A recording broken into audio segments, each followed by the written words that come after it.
So today shooting the Glock 48 was quite a treat. I was actually happily surprised that this was actually a good outing for me in regards to this handgun.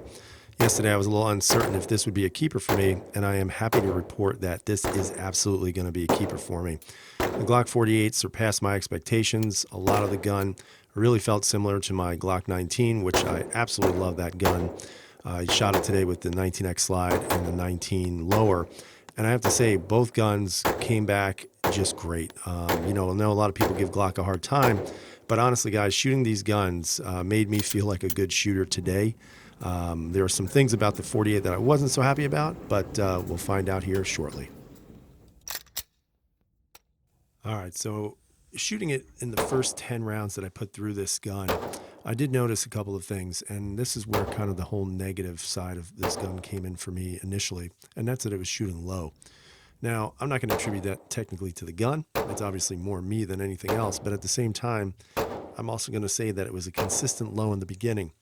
So, like any other new handgun, when you take it out to the range, it's a matter of just trying to figure out why it's doing that, why you're not able to get the better groupings that you'd want. Again, after I shot the initial 10, I put another 20 rounds through it for a total of 30 rounds. And one of the things that I did notice was that where I was aiming for, because I was shooting low, I didn't think it was the sights that were off. What I did find out later on, as I shot this gun more, was that it really had something to do with my trigger finger. I was actually just clawing the crap out of this trigger. And what I mean by that is I was just extending my finger way, way too far across the trigger. And, as the shooting went on, you'll see a little bit more of an improvement. All right, guys. So in order to save some time, I'm not going to show you every bit of video footage shooting.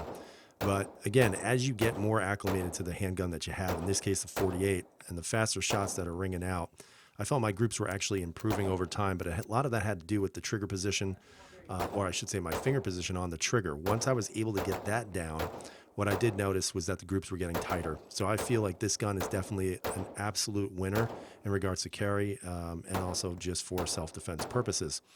Again, just positioning your thumbs, making sure you don't ride that slide like I was. This gun to me is 100% effective. All right, back to the table, guys. You see the Glock 48, and this has been kind of a long review, and I'm sorry that you guys have had to put up with this for about 3 separate days of watching. The reason why I decided to do this in this format was because when I purchased the gun, I was really excited about it. However, when I got it and I started playing around with it, I had some mixed feelings as to whether or not this gun was worth the price and whether or not this gun was going to stay in my Glock collection. Today, it's been quite a while at the range shooting. I shot around, actually a total of 300 rounds plus an additional 50 that I actually used for my Glock 19 in comparison. So the Glock 48, with those 300 rounds in it, I was really impressed. And at this point, I have to say that this Glock, honestly, guys, has exceeded my expectations. Again, I openly admit that I was a little doubtful that this would be a Glock that I was going to stick with. However, after taking my time and going around this handgun and then shooting it, I have to say that to me, this is absolutely an absolute option for those or anyone who wants a good concealable single stack that gives you a large enough grip and a long slide for controllability and accurate shooting. Now, with any handgun, there will always be some flaws to them. There's not going to be anything different with this. I'm going to point out some of them. And anything that I say is really just my opinion, but they're definitely particular to this model of Glock. The first one that I'm going to start off with is one that I felt was probably the most annoying aspect of this handgun, and it's the trigger. Again, now after having my Gen 5 MOS and the 19X, I really liked that Glock had finally crossed over that line in regards to making guns that had better triggers. The take-ups were very smooth and, in my opinion, at least better than average for a Glock. The reset, again, was very short, very positive. And again, if that means anything to you, if you worry about the reset and stuff. But with this particular model, the Glock 48, I feel like Glock may have taken a step back with this handgun. And what I mean by that is really the trigger on the 48 doesn't feel as smooth as out-of-the-box triggers on my 19 MOS did or the 19X.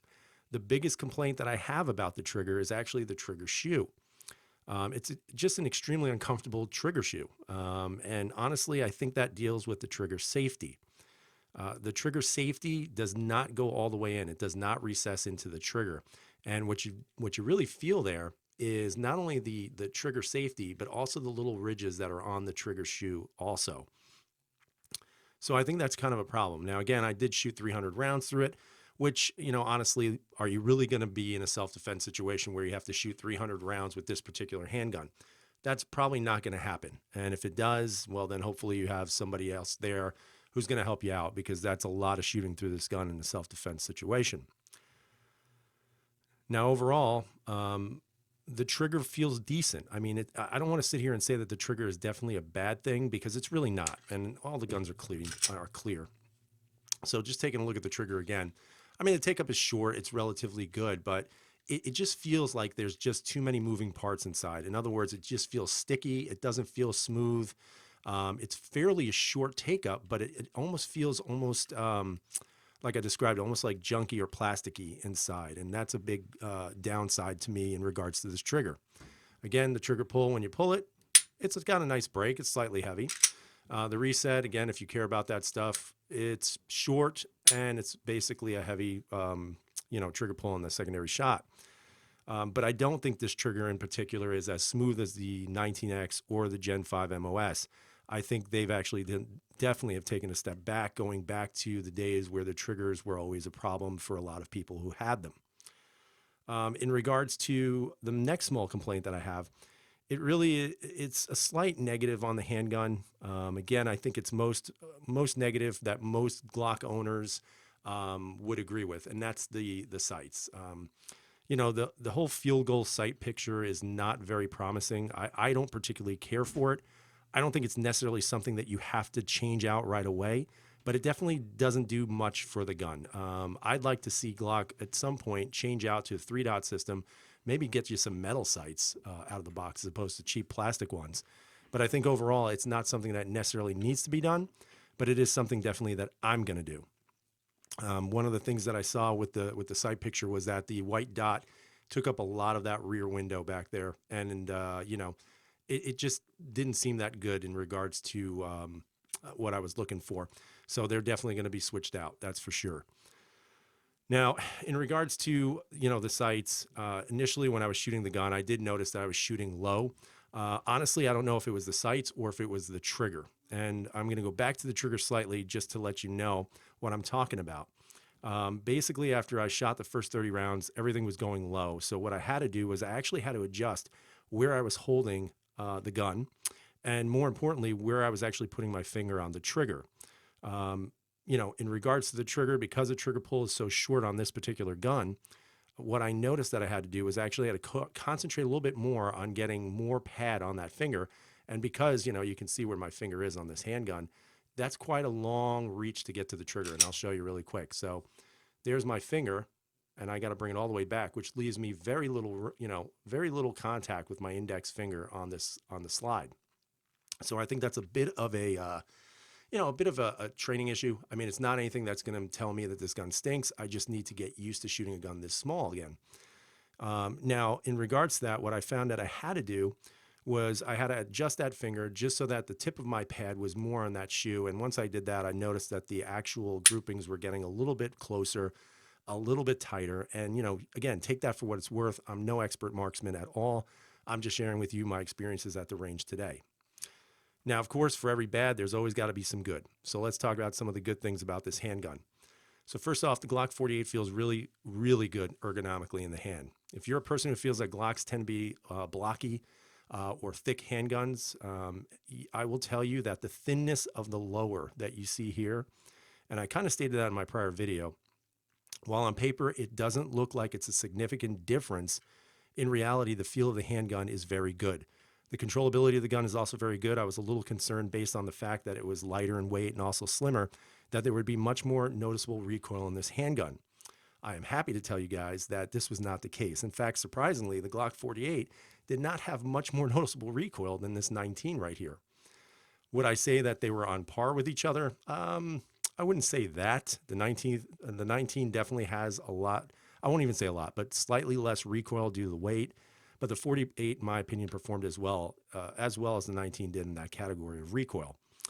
Another positive is definitely the ergonomics of this handgun. A lot of people are complaining that the 19 And other Glock models feel too blocky. And, just to kind of show you that really quick, you can see, I mean, it's a blocky gun. I mean, there's no doubt about that. If you have small hands, it probably isn't going to work for you. The 48, I think, is actually going to make a lot more people who have shied away from Glock look at this model as a potential for their carry needs due to the fact that it's a lot slimmer, due to the fact that if you have small hands, you can get a very tight grip on this gun. And that's one thing I noticed. Now, one of the things that was brought up, and if you guys haven't seen Bald and Curious's video on his Glock 48, you should check it out. He brought up the discussion about the actual texturing on the grip. And I'll be honest with you, there's not much. There's not much there. It's, it's not bare, but it's not super aggressive. Now, he was saying he was having a difficult time getting his hands to hold the gun in place. Honestly, for me, I did not find that. I don't know if it was because he was outside or, his hands were cold, whatever that might be, but I did not feel like this gun was moving at all. I did not feel like I was losing traction on the grip. I felt, due to the fact that it's such a thin gun, I actually felt like I had more positive grip on this gun than even the 19 that has slightly better, let me show that to you, slightly better texturing on the handle or the grip of the handgun. Now, ultimately, you're going to have to decide if this gun fits whatever role you want to put it in. I look forward to getting a holster for this so that I can carry it. And believe me, I think this is actually going to work really well due to the fact that it is thin, due to the fact that it is really shootable. And I can't wait to put this into the rotation because I think it's going to be a really good fit. Ultimately, I'm going to be switching out the sights. Again, I mentioned the Ameriglow iDot Pros. I have them coming in this week. Can't wait to put them on because I think it's going to add so much to this handgun. And I have to say, on my 19, they're just awesome. I love them. And I'm also going to be throwing that Apex shoe in here, which I think is going to make this gun on par with my Glock 19. There was definitely a noticeable difference in the triggers. Obviously, an aftermarket trigger, for most cases, is going to do a lot more for you than the stock trigger.